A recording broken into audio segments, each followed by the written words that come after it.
A gente vai falar agora, Glauco, sobre o filósofo e educador Paulo Freire, que morreu no dia 2 de maio de 1997, portanto, há 24 anos. Paulo Freire é reconhecido e admirado internacionalmente. Foram 75 anos dedicados à criação de métodos inovadores de educação com foco na transformação social que se consolidaram como referência mundial. Ele é o brasileiro mais homenageado da história. Esse pernambucano é autor de quase 40 obras, ganhou dezenas de títulos de doutor honoris causa de universidades da Europa e da América. Um levantamento do Google Escolar permite compreender a dimensão do legado. Freire é o terceiro cientista brasileiro mais citado em trabalhos acadêmicos da área de humanas no mundo. E a gente, para falar de Paulo Freire, a gente convidou aqui a Crisley Custódio, ela que é pedagoga, doutora em educação pela Universidade de São Paulo e professora do programa de pós-graduação em educação da Universidade de Ibirapuera. Foi formadora do projeto Respeitar é Preciso e atualmente é coordenadora pedagógica do Usina de Valores. Ambos projetos de educação e direitos humanos do Instituto Vladimir Herzog. Oi, Crisley, bom dia, prazer em recebê-la. Bom dia, Marilu. Bom dia a você e a todos aqueles que nos acompanham aí nessa manhã.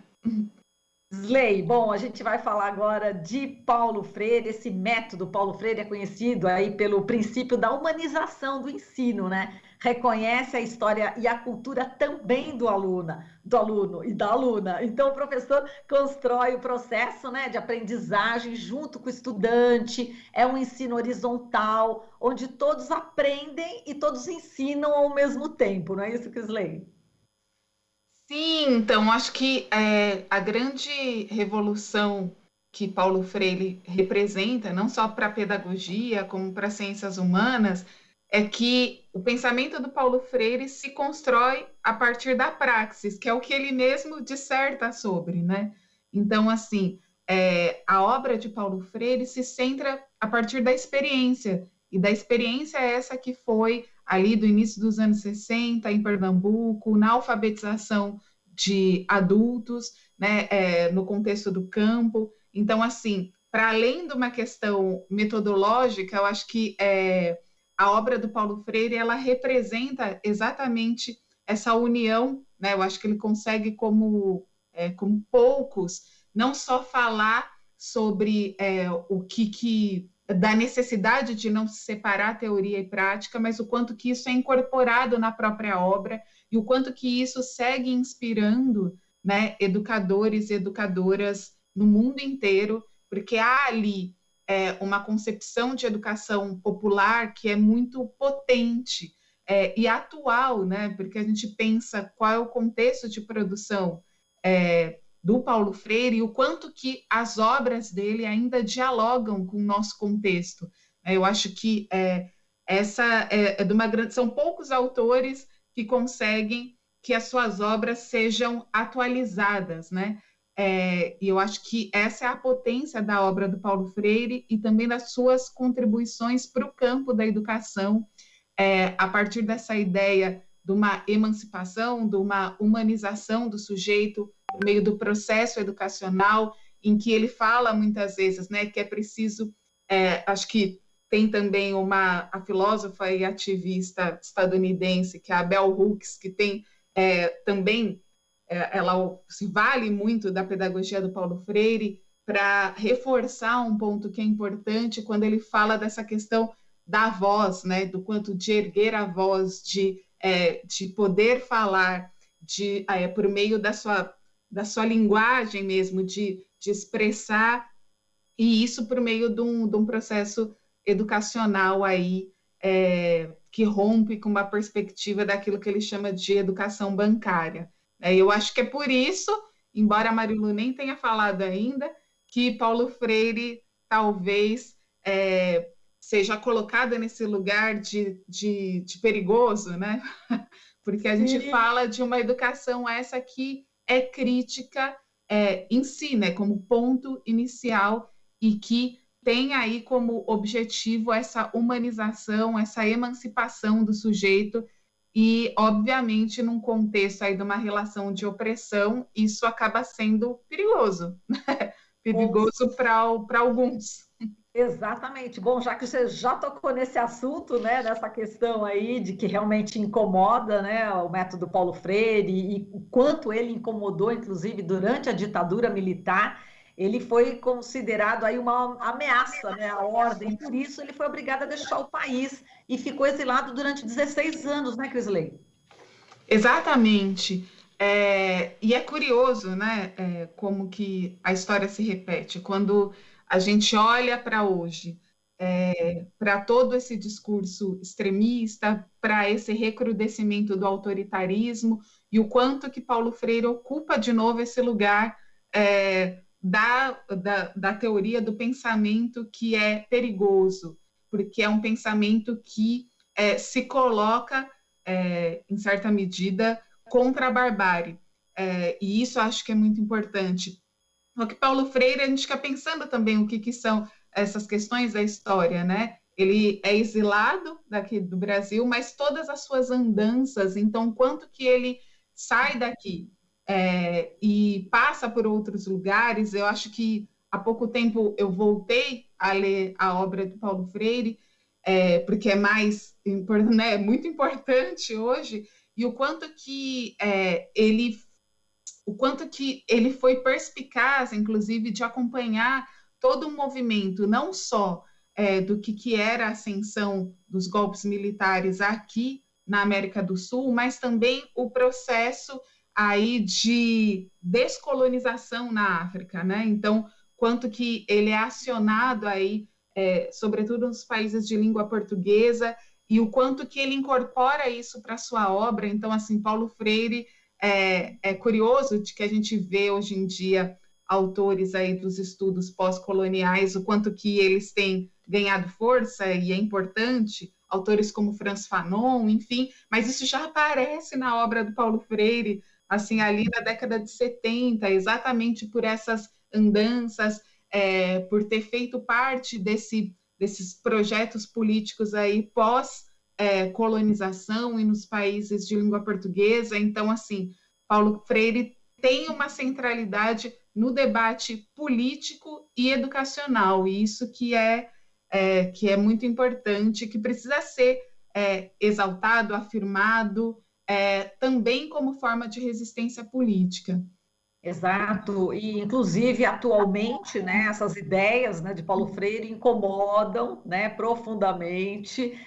Hoje a gente infelizmente, né, está vivendo esse governo aí de extrema direita, começar pelo presidente Jair Bolsonaro, outros parlamentares também dessa ala, inclusive radical, tentaram revogar o título de patrono da educação brasileira concedido para o Paulo Freire em 2012. E existiu aí uma reação incrível, né? Muito poderosa, potente, dos educadores, enfim, de toda a sociedade brasileira que reconhece a obra de Paulo Freire, né? Então, vai ser difícil tirar esse título de patrono da educação brasileira do Paulo Freire, né, Crisley? Com certeza.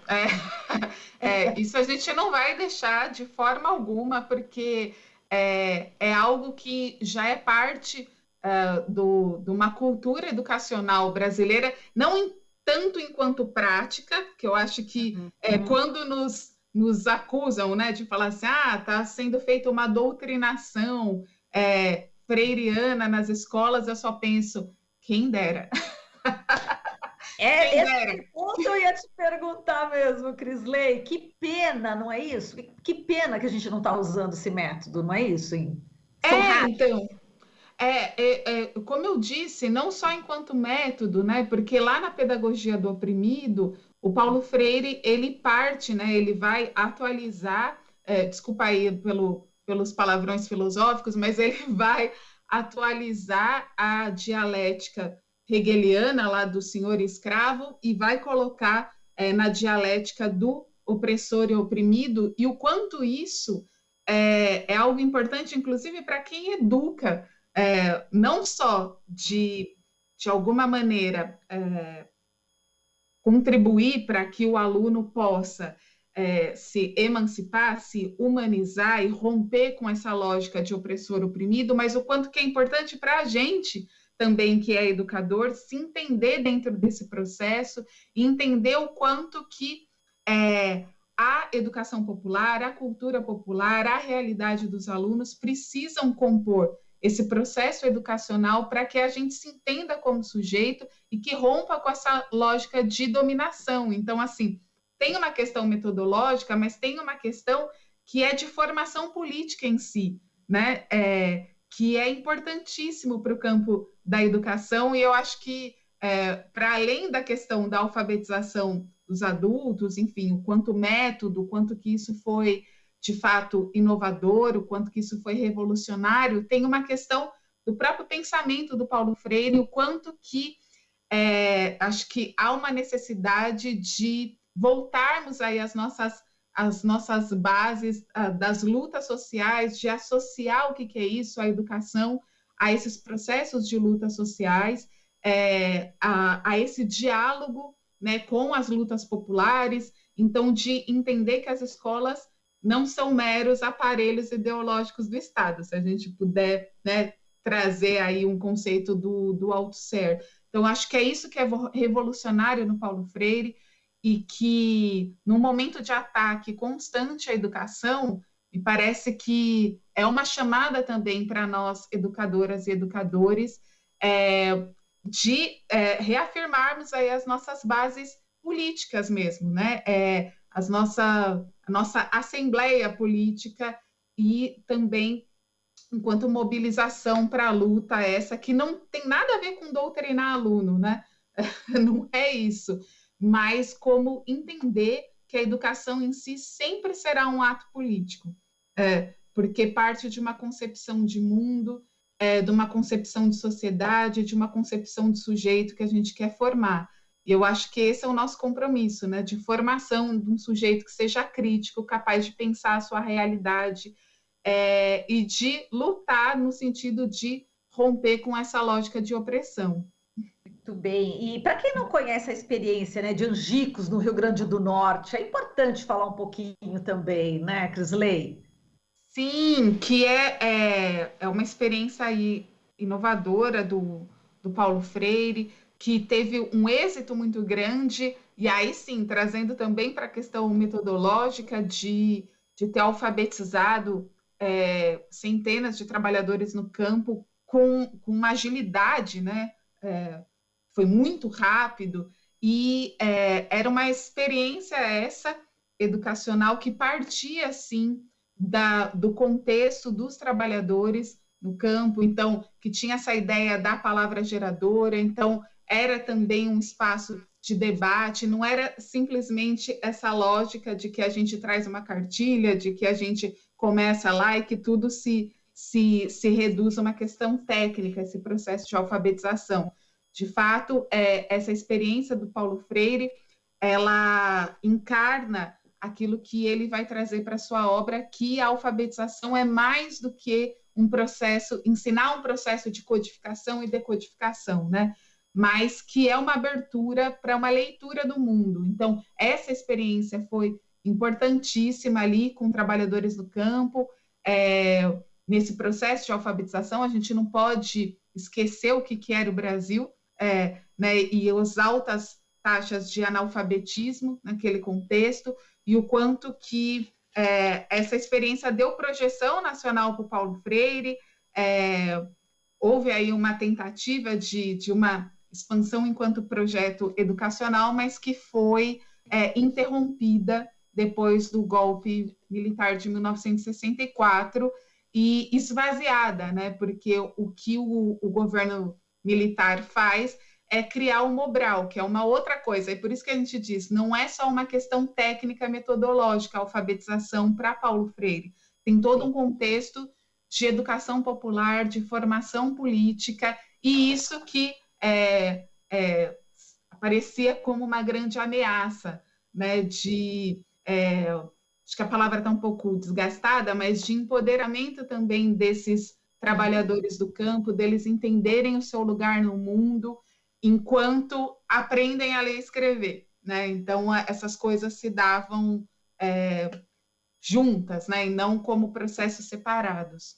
Sim, agora, Crisley, em setembro vai ser celebrado o centenário de Paulo Freire, né? Agora a gente pode imaginar que, de repente, as homenagens no exterior, né, de algum país, os países fora do Brasil, devem fazer mais homenagens do que aqui mesmo, dentro do Brasil. Como é que você vê também essa possibilidade? É possível que isso aconteça?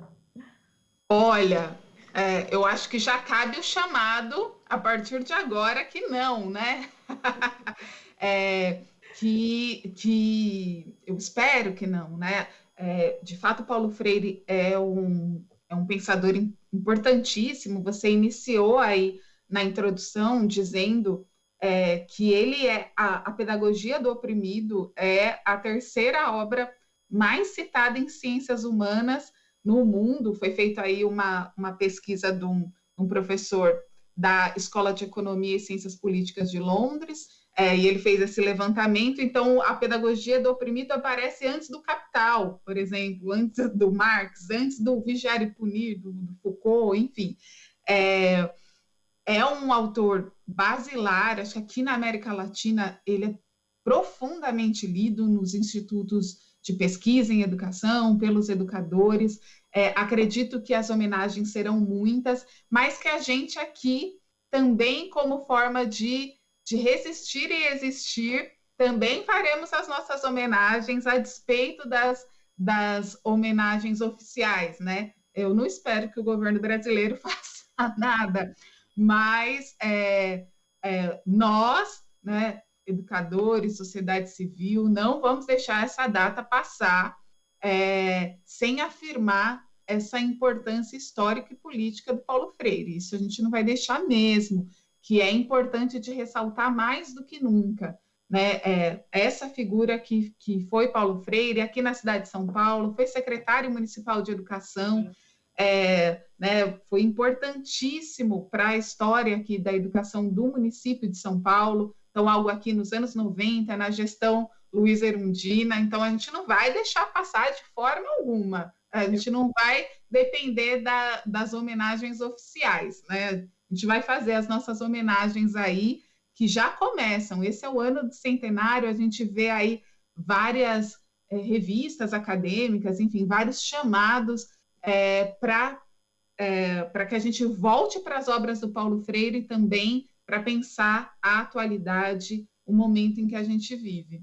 Exatamente. Eu tive a felicidade e a honra de entrevistar Paulo Freire pouco antes, né, da morte dele. Foi uma emoção muito grande. Tem um livro dele aqui autografado, guardo com muito carinho. Uau! A nossa profissão, né, de jornalista nos reserva assim, essas surpresas muito lindas, que eu guardo profundamente no meu coração.